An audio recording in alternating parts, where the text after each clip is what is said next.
Do mega climate conferences like COP28 really make a difference? Or do they simply create a feel-good illusion of progress while the planet continues to warm? Consider this. Back in 2015 at the Paris Agreement, world leaders pledged to limit global warming to 1.5 degrees Celsius above pre-industrial levels.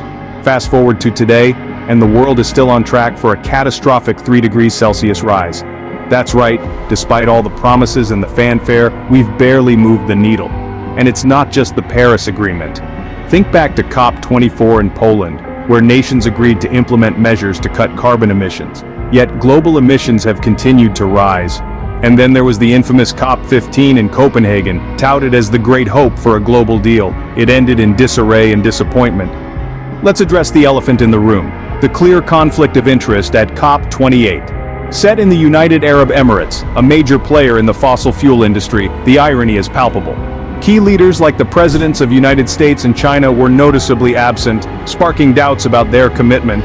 But the crux of the matter is the oil industry's role. Notorious for its history of denying climate science, in spearheading the battle against climate change.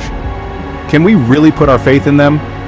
Furthermore, there's the challenge of harmonizing the often divergent priorities of business and climate leaders. It's a multifaceted conundrum, and one that COP28 must face head-on.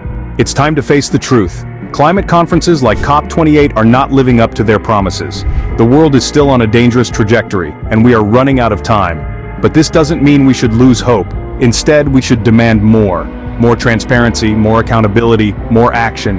It's time to hold climate conferences and the leaders who attend them accountable, not just for their promises, but for their actions. Because at the end of the day, it's not about what's said in the conference halls and the photo ops. It's about what's done on the ground, in the real world, where climate change is already a stark reality.